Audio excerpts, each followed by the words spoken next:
Hello everybody, welcome back to another video. So, while doing some comp, trying to get a better Solemn Remembrance, I actually got the perfect perk combination that I've been looking for, which is Lone Wolf and Keep Away. Obviously everything else is not the greatest.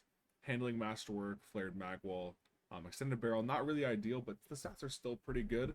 And as well, I really just want to show off this perk combo. Obviously, I think most people are going to want Slide Shot just for that free reload and nice little range stability boost, but I think Lone Wolf actually pairs better with what this weapon already has going for it. So to start, Lone Wolf gives increased aim assist, which is already really nice. This thing's base aim assist is a lot lower than something like Rose. Has like 9 less base aim assist, so this will kind of help bridge the gap. So this will help the Solemn Remembrance feel a little bit stickier. The shots will register a little bit easier. So Lone Wolf obviously very nice, and when we're alone, we're gonna have even more aim assist. I believe it's gonna go from 6 aim assist to 12. So once you're by yourself, the aim assist on this thing is going to be ridiculous. As well as a nice little ADS speed increase and airborne effectiveness. Now, because this weapon is a precision frame, its airborne effectiveness is going to be a lot higher than most other hand cannons. 47 at base. We don't have Icarus Grip or anything. Enhanced Lone Wolf, I believe, gives 16 aim assist at base, and then when you're alone, it'll give 32. So, right now at base, this thing already has, what would that be, 63 airborne effectiveness. When you're alone, that'd be even higher. And then we also have Keep Away, mostly to help fill out the stats. The Lone Wolf Keep Away combo is not really present on a lot of guns. And as well, our range is not the greatest. 68 is not bad, but with Keep Away jumping all the way up to 80, and Keep Away also gives a nice little accuracy boost. We don't really need the reload, because we're going to use transversive steps here. But it'll still be nice to have in a pinch when we can't sprint to reload. And then as well, because we are on solar, we have heat rises for our warlock. Let's actually go to let's do Song of Play, why not? But because we have heat rises here, this is going to passively give us another 20 airborne effectiveness. So without Icarus Grip, without in-flank compensator mods, Solemn Remembrance can just straight up shoot in the air very, very accurately. As well as the high aim assist and good range. I'm actually about to hit 450 light on reset day, so when that happens, I'll get that 450 from Zavala. I'll be able to start farming tier 5 versions of Solemn Remembrances, and when I get like a tier 5 god roll, I'll just make another video showing off like the perfect Solemn Remembrance. But really, I'm just gonna here to show off I think what's the best perk combo for the Solemn Remembrance. We've got stasis mods to buff the aim assist here on the targeting, dexterities to buff the handling, because we don't need the reload because we have transversive steps. We've got Precipitable here, not a god roll, but again, once we're 450, we'll hit up the loot cave and we'll get a perfect Precipitable. Of course, we've got Unflinchings and then a holster for our shock, and that's gonna be it. Let's get straight in the gameplay. All right, it's gonna be really good to play some warlock. I've just been trapped on the hunter with the ball and chain, so it'll be good to finally play some warlock, kind of show this off. It's been quite a while, too long in fact. Solemn Remembrance here, we're really going to try to show off the airborne effectiveness. It's kind of why I'm popping on some Dawnblade here. Very easy to hit all crits. Now we can't actually see the we hit 3 crits right there, but we can't see the exact AE until we put on Icarus Grip. But we throw it on here. I guess we're, you can't, there's too many buffs on the screen to see it. Oh, there it was. It just popped up. 98. So what that really means is without Icarus Grip, we have 85 airborne effectiveness. No in-flight mods, no Icarus Grip, just passively using the gun. That's why I think Lone Wolf is going to be so good on this gun. Being able to play into its strength.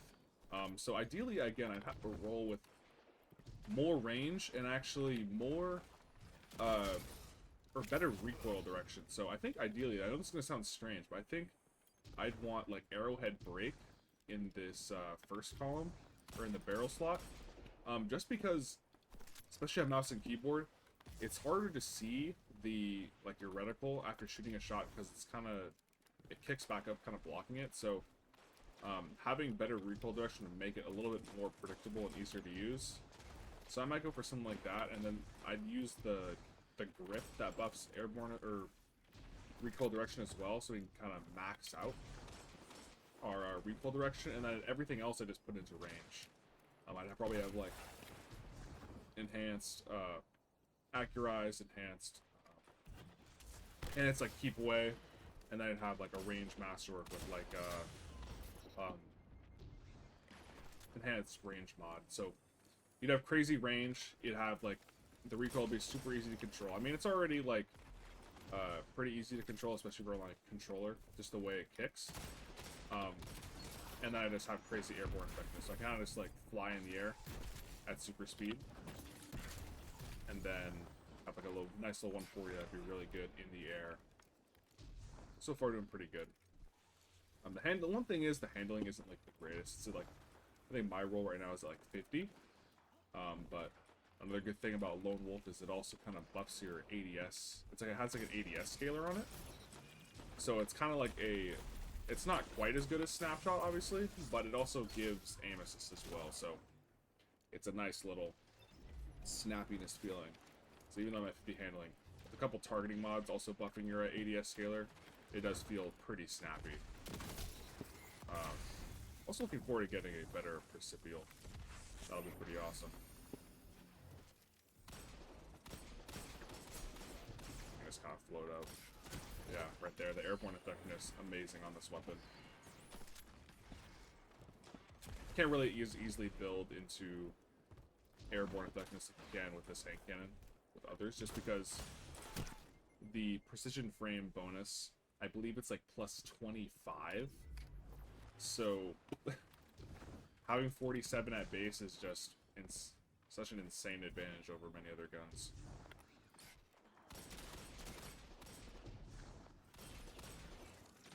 Got them all weak there. Again, I think most people are like kind of gravitating towards like a slide shot roll. But I don't know. If I want to have a slide shot gun, I'd probably just use Rose. I think Rose is a better slide shot weapon. So like if I'm going to use this one, it's going to be something, it's got to be a little bit more unique. Can't be filling the same like purpose as Rose, or else like I would just use Rose, you know. These ones can be used for different play styles and different types of gameplay. I also kind of like the recoil. I know it's kind of like a big red flag for a lot of people, but we'll miss that shotgun. But I actually kind of like the way this weapon recoils over just like regular hand cannons.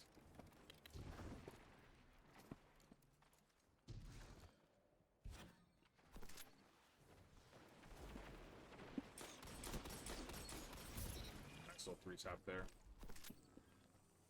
Again, when this roll has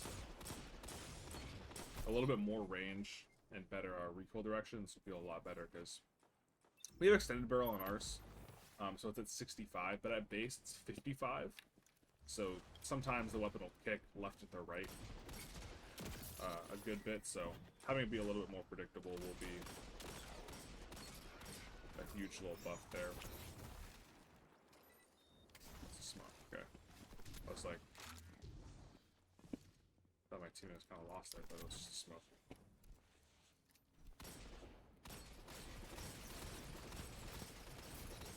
I feel like the way this thing recoils as well is a lot better for when you're peak shotting. I don't know. Nice, we'll take that. Oh, we're dead. Got a peak at least. Because I cannot wait to get the tier 5 version of this. Although I'll only be able to get those tier 5s for like a week, because I'll be hitting 450 on like the last week before Ashen Iron.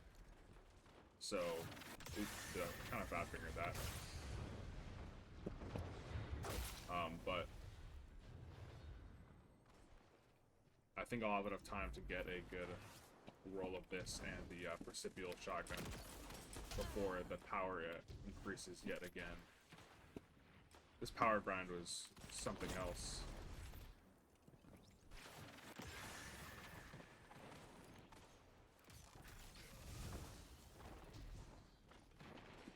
we can get another gunfight with our nice little Solemn Remembrance here. Super's coming out, so it's gonna be a little harder to find. Good gunfight. Nice little airborne effectiveness right there. Let's on this left hand. Oh, and that's a Goldie.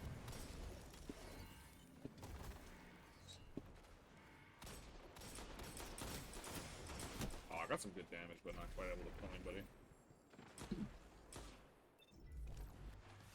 But again, it is nice to be off the Hunter, playing some good old-fashioned Warlock.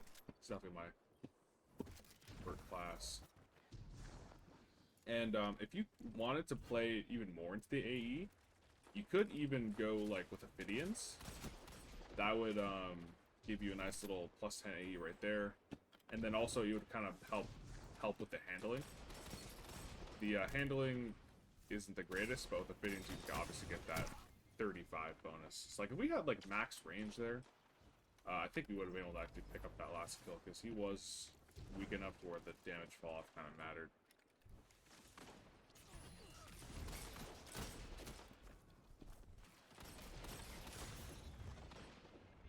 Like with Keepway, I think you can actually hit in the like high 80s, low 90s in range-wise with like arrowhead break.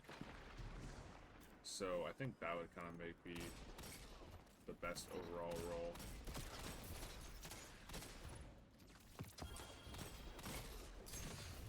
Nice, we'll take that. Solid match, nothing crazy, but I think that kind of proved our point there. Again, we'll have a better roll, our video with a better roll. Sooner rather than later, I think. Yeah, I'll take the 27. Not the worst, not the worst. Alright, guys. Hope you enjoyed the Solemn Remembrance gameplay here. Of course, not a 5 out of 5 by any means, or a tier 5 version, but I did really just want to show off this perk combination. I think this is going to be the best for Solemn Remembrance. So, thank you guys for watching the video, and I'll catch you guys next time.